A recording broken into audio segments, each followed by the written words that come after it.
Et voilà, qu'est-ce qu'on trouve à Tadi? À Tadi, on trouve pas mal de richesses qu'on ne peut pas étayer ici. On est en train de dire, il faut que vous, nos enfants, vous puissiez matérialiser tout ça pour que vous puissiez communiquer, parce que nous avons des choses concrètes au sein de notre Église. Et ce n'est pas des choses, mettons, aléatoires ou abstraites, du genre de trucs qu'on nous montre pas pour parler des autres en mal. Nous avons l'habitude d'aller à Borin, à Serrin, à Bameux, et voilà, donc là, mais pourtant les gens y affluent de manière inestimable.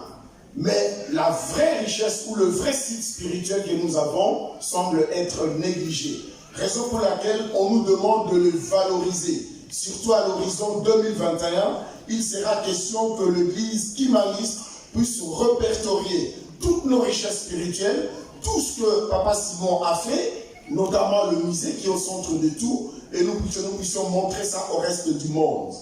Alors, concrètement, la ONU sur la Lobiawa, il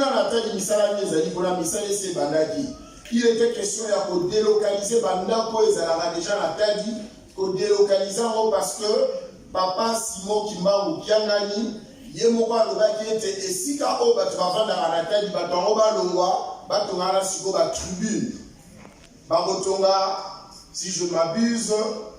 3 tribunes na Tadi, Dikoloana. Il faut délocaliser le village. Tribune Moko, il y a Papa Simon Kimba ou Yemoko, la famille sainte. Tribune Moko, il y a ma clergé. Tribune Moko, il y a ma l'État, on va inviter la d'honneur. Et voilà donc 3 tribunes. Et puis, Ndaku Moko, si ma tribune à Papa, et si Kaye, à Kokiko, il y a ma invité d'honneur. Nase kuna sozo mata avant comme si kama libanga o mamu la kine gogo mato mabanga o ezaka dikolo ezali na moi c'est wana papa fuma mbanda zali soka uti bila manaye na se abana ko kinodia wana mandio kona kwanga que le repas spécial à table soki eta di fois beso mandio wana kwanga ngolia et si wana il faut totora un restaurant moderne et voilà si on est au commis un problème dans Roloba mon financement et kouta wapi batata ba maman Tadi ya solo na utiko lobawa et pesameli batwa Angola na ba fleuve comité mixte mais Tadi ezali misala ya lingomba ezali lingomba mobimba ezali au même titre ndenge tozomona Papa Simon Kimbangu Kiangani a pesi bandeko na biso ya jinzungilila batonga zumu ya kela tout le monde ndenge alobi na vitesse ya koti ndenge toza kotonga Yerusalem ndenge toza kotonga Nkamba vitesse comme tel que amonike na yemo kwa concentrer makamune sur kokate nde natina wana azopesa ba mouvement ba association azopesa même ba individu ba particulier opportunité ya kotonga na Nkamba ne apesi Angola ba fleuve mokumba wana bango neti ba coordonner misala wana mais sinon eza ngomba mobimba nde yango wana toye ko sensibiliser bino awa ndenge toti koloba na Belgique esalemaka déjà baza apayate na likambo oyo mais awa mbala liboso koza koyoka likambo yango sikasiko likambo oyo totangi to boyoki na mokanda oyo mokonzi abule a estimé que kokende Tadi ya solo eza passe même à bord d'une jeep pour la dévaler le deux dernières montagnes wana kuna eza sobo ne ayebomona ete to tracé na nzela batu babandai kosala ngo manuellement batu bazako tachela batu bazako tazimba bazako sala nzela na manuellement mais eza passe papa ayeko souscrire a signer contrat na office de route a kosala nzela wana bakateli biso $35,000 $35,000 po ete basala nzela wana bango baza na compétence wana na $35,000 wana papa mokonzi abule a ventilé yango boye asali clé de répartition Kinshasa baza na $10,000 bokolimisa na fondament parenthèse nazokomaka immédiatement lokola naza à la fois na Kinshasa nazali mpe kotala makambo ya Europe Kinshasa tokomi presque na suka versement liboso tosala je pense ezali na $4,000 d'organiser Kinshasa na Matadi Kinshasa contre Matadi Kinshasa contre Boma na boma Tshisaka Suka Toda osala epesaki 5 000 et quelques dollars. Donc Kinshasa na 10 000 $ na etokomi presque na suka. Angola lokuta mabe tozali na musima mais lelo na mokonja sikabati de biso atelemi likambo wana. Kuda mutu papa Sami azala président au collège asimbi likambo wana maboko. Pe mama donc na Costa azala biso na kamba azala pe likambo wana. Kamba bakatelaki 5 000 $. Angola na bi bakatelaki 10 000 $, tokomi na 25. Europe sikoyo babi 10 000 $. Tokozonga simato tokozonga simate. Toti koyokawa mukamutu abina biso bon moko esala songi likambo yokani likambo na basala ombala moko batata ba maman mingi kati na biso banana ngamboko tozako limalima toyoki abikate 10 $, ya papa toyoki awo boyena boye toyoki awo boyena boye ligomba vraiment ndenge nini bao bakenda kisasa bayebi ovani na ndako to etani batu bayo ijuki babindika bo bazonga usuka ye mama afti abusuka zongibo soki o mesana lingomba ote na liboso ko linzana ote catholique je me dis mais dis donc il faut la kima lingomba o comment ko défiler à rambo batata ba maman yango nde musala toyaki bosala na lingomba o ya kitaki na biso po ete totonga lingomba oyo ye alobi likamona likambo za na nzela nango miyoyo eza na nzela nango maya biso eza na nzela nango soyi eza na nzela nango pe alobi ete atuna biso tokoteka te tokoteka donc ngai na yo biso nde ifotolia nzeta bololo totonga nkamba soki tosali yango te mutu mosusu akosala yango te pe tata nzambe atie biso na épreuve bongo ya alakisa biso na kopesa exemple tata nzambe epai ya tata nzambe ya rien pour rien toyebi yango exemple ya liboso toyebi ete Abraham tata nzambe apesi promesse bolimbisa na yango te ya te nazongela matei te apesi promesse alobi na ye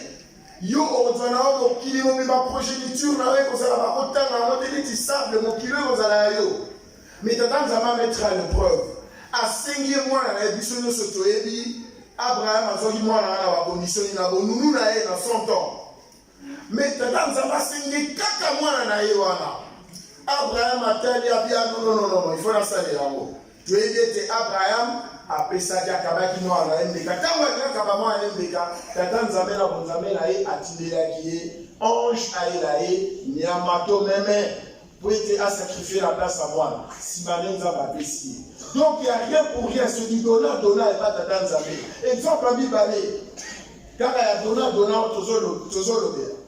toyebi ete Esawu na Jacob tokokota makambo oyo elekai na kati kuna te me toloba kaka tata na bango abi azopambola bango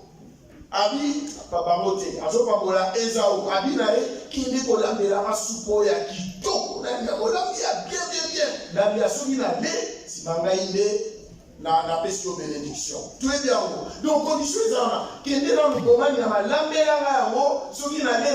napesi yo bénédiction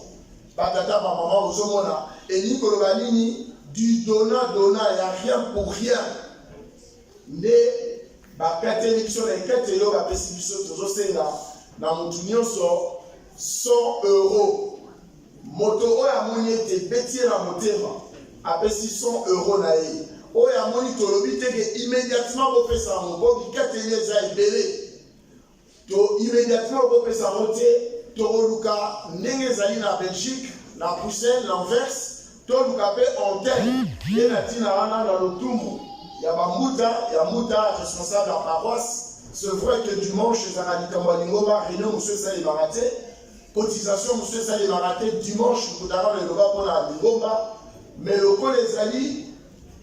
tous les jours te ngai nayaka awa nazwi opportunité ya koyawa tokosenga mutu ya mutu soki akoki kosengela biso bato oyo ya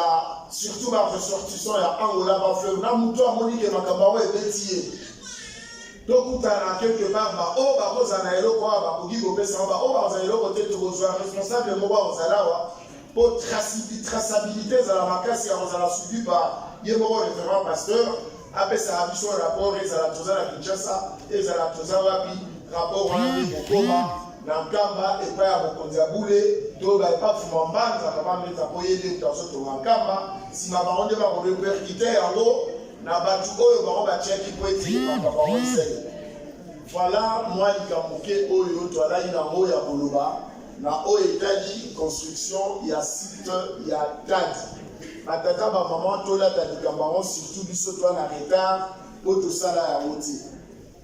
Je suis en train de dire en fait pour la contribution par rapport à ce que j'avais dit avant.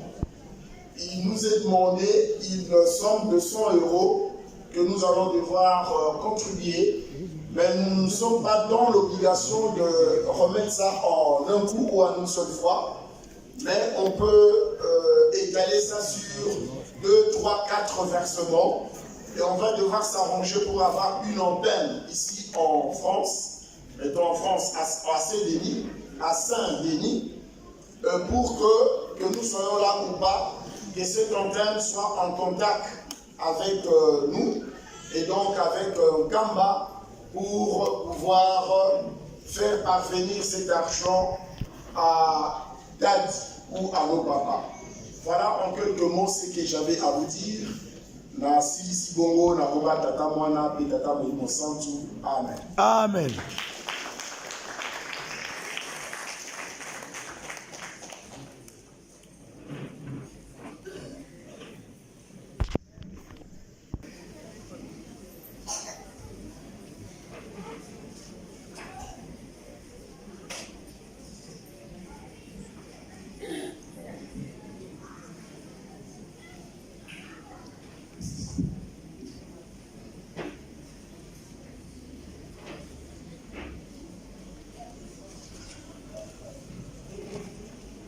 Na kombo ya tata mwana molimo mosanto